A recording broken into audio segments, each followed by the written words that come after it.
Work amendment bill 2025 ये वार है तमाम रिलीजन पर। अगर आपको ये लग रहा है कि सिर्फ मुसलमानों के लिए बिल लाया गया, इस बिल से सिर्फ मुसलमानों को नुकसान होने वाला है, मुसलमानों के कब्रिस्तान को, मुसलमानों की मस्जिद को, मुसलमानों के धार्मिक रिलीजन को, मुसलमानों के धार्मिक स्थानों को उनसे छीनी जाएगी, तो ये आप बिल्कुल गलत सोच रहे हैं। भारत में इन मशरूमों ने जातिवाद को इस तरह से चरम पर पहुंचा दिया है कि अपने गिरते हुए खाई में नहीं देख पा रहे हैं कि आखिर वो किस तरह से खाई में गिरते जा रहे हैं और किस तरह से उन्हें मशरूमों लोग ने खा खा कर खोखला कर दिया दीमक की तरह। लेकिन आपको अपनी बुराई नहीं दिख रही। ये लोग वार मुसलमानों पर कर आपको बदनाम कर रहे हैं। आपको सिर्फ ये लगता है वर्क अमेंडमेंट एक्ट 2025 से सिर्फ और सिर्फ मुसलमानों को नुकसान होने वाला है, तो आप बिल्कुल गलत सोच रहे हैं, क्योंकि शुरू मुसलमान से की गई है और खत्म किन रिलीजन पर होगा ये कोई नहीं जानता। अब आज बारी मुसलमानों की आई है, अब हिंदुओं की भी आने वाली है, इन पर जैन की भी आने वाली है, इन पर पारसी की भी आने वाली है, इन पर क्रिश्चियनों की भी आने वाली है। इधर धीरे धीरे कर भारत में अब तमाम रिलीजन पर अटैक किया जाएगा और उनकी जो धार्मिक संपत्ति हो, उनकी धार्मिक संपत्ति को उनसे छीनी जाएगी। ये एक ऐसी सरकार जो कभी डेवलपमेंट बात नहीं करती है, लोगों को किस तरह से रोजगार पहुंचाए इस पर कभी बात नहीं करती, लोगों को कितने रोजगार प्रोवाइड करवाने इस पर कभी बात नहीं करती। लेकिन ये ऐसी सरकार है कि अपनी नाकामयाबी नहीं दिखा रही है और अपने नाकामयाबी को जनता तक आने नहीं दे रही है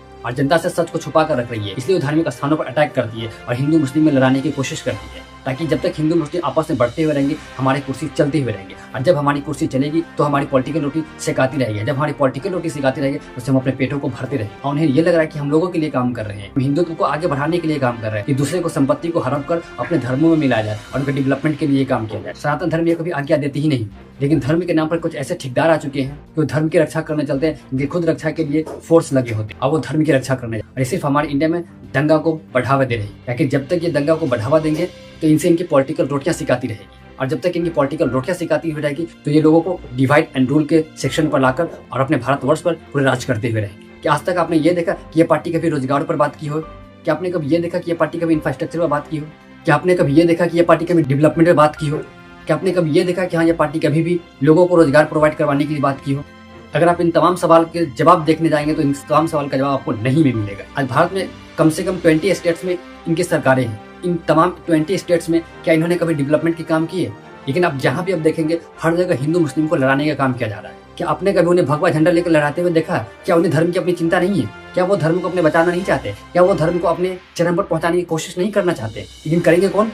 हम जैसे लोग, कि हमें सिर्फ धर्म के नाम पर लड़ाया जाएगा, धर्म के नाम पर लड़ाकर हमें यूज किया जाएगा। जब हमसे काम निकल जाएंगे तो फिर वो हमें भी छोड़। आखिर कब समझ में आएगी हम लोगों को ये बात? उनके बेटे उनके पोते लंदनों में पढ़ाई करते हैं, लंदनों में रहते हैं, लग्जरियस लाइफ गुजारते हैं, लेकिन हम लोग क्या है, हमें सिर्फ वही 2 वक्त की रोटी और हिंदू मुस्लिम में लड़वा कर ये हिंदू गलत तो यहाँ पर मुस्लिम गलत, यहाँ पे क्रिश्चियन गलत, यहाँ पर सिख। आज सिर्फ मुसलमानों की संपत्ति पर अटैक किया गया है, कल होकर सिख की धर्म संपत्ति पर अटैक किया जाएगा, कल होकर जैन की संपत्ति पर अटैक किया जाएगा, कल होकर बौद्ध की संपत्ति पर अटैक किया जाएगा, कल होकर हिंदुत्व की संपत्ति पर अटैक किया जाएगा और कहेंगे ये कि हम धर्म की रक्षा कर रहे हैं। अपनी रक्षा खुद करने के लिए फोर्स तैनात करके रहते हैं और ये धर्म की रक्षा करने के लिए निकले। धैर्य शास्त्री ये कहते हैं कि वो हिंदू राष्ट्र बनाए और हिंदू राष्ट्र बनाने के लिए वो एक गांव का शुरुआत करे। अब वो क्या लगता है, हिंदू राष्ट्र बनाने के लिए वैसा करे, वो रियल एस्टेट्स का बिजनेस कर रहे हैं। आखिर कब आपकी दिमाग खुलेगी? आखिर कब आपकी मस्तिष्क काम करेगी कि आपको धार्मिक चीजों से यूज किया जा रहा है सिर्फ और सिर्फ, और आपको लड़ाया जा रहा है। जिन जिन स्टेट्स में इनके सरकार है, आप वहाँ के तमाम रिपोर्ट्स को अगर देखेंगे तो हर जगह हिंदू मुस्लिम के दंगा ही हो रहे हैं, क्योंकि उनका रोजगार ही वही है, उनकी ड्यूटी ही वही है। अगर वो हिंदू मुस्लिम की लड़ाई नहीं करवाएंगे तो उनकी रोटियां नहीं सिखाएंगे, और जब उनकी रोटियां नहीं सिखाएंगे तो उनके घर नहीं चलेंगे, जब उनके घर नहीं चलेंगे तो वो लोग भूखे मर जाएंगे और लोग सड़क पर आ जाएंगे। इसलिए उनकी ये मजबूरी को हिंदू मुस्लिम में लड़वाएंगे ही लड़वाएंगे।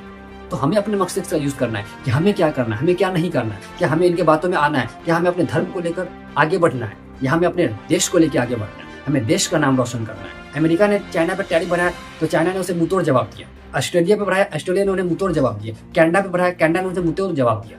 लेकिन हमारे भारत के प्रधानमंत्री का ये कहा जाता है कि वो 56 इंच का सीना रखते हैं, तो अगर उनके पास 56 इंच की सीना है तो उन्होंने क्यों मुंहतोड़ जवाब नहीं दिया? आपको वो स्पीच याद होगा कि माई फ्रेंड्स इंडिया फेल्ड, कि जो मेरा दोस्त है वो इंडिया का दोस्त है। A great president of USA mister Donald Trump.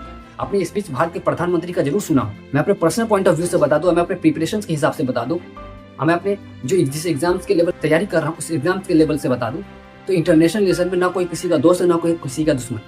जो हमारे देश के लिए बढ़िया वो हमारे लिए बढ़िया। तो my friends India not friend. जो हमारा दोस्त है वो इंडिया का दोस्त नहीं हो सकता।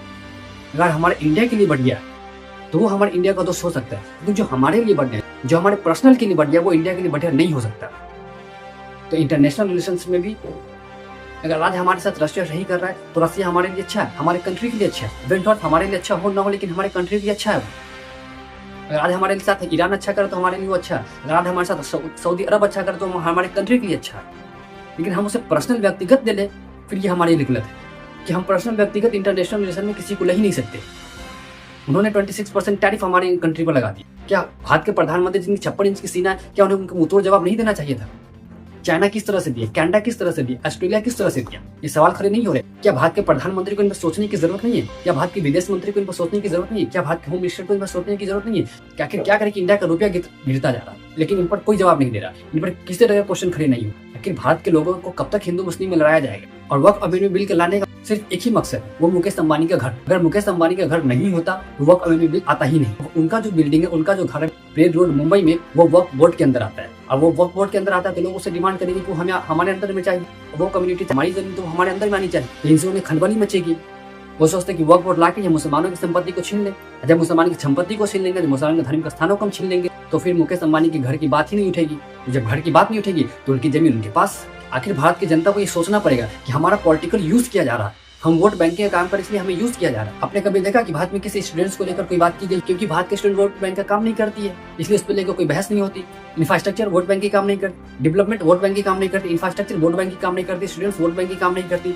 जो वोट बैंक का काम नहीं करेगी तो कोई भी लीडर ध्यान क्यों दे? लेकिन भारत में रिलीजन वोट बैंक का काम करती है। आप रिलीजन के नाम पर वोट मांग सकते हैं, तो उसी चीज का गलत यूज किया जा रहा है। अब ये भारत के नागरिकों की जिम्मेदारी है कि अपनी आंखें खोले, अपनी मस्तिष्क का यूज करें कि हमें वोट बैंकिंग के नाम पर यूज किया जा रहा है और हमारा गलत यूजेस कर और हमारा पॉलिटिकल फायदा उठाया जा रहा है। जब से वक्फ अमेंडमेंट बिल आया है, बिहार के पटना में देखे लोग आंदोलन में बैठे हुए हैं, वेस्ट बंगाल के मुर्शिदाबाद में देखे लोग आंदोलन में बैठे हुए हैं, दिल्ली के जंतर मंतर में देखे लोग आंदोलन में बैठे हुए हैं। और अब लोग ये बता रहे हैं कि कोई फॉरेनर कंट्री से सपोर्ट कर रहा है। मुसलमान किसी के भरोसे भी अपनी लड़ाई नहीं लड़ता है। अगर मुसलमान को लड़ाई लड़ना होता है वो खुद अपने भरोसे ही लड़ता है। ये चीज आप लोगों को समझनी पड़ेगी।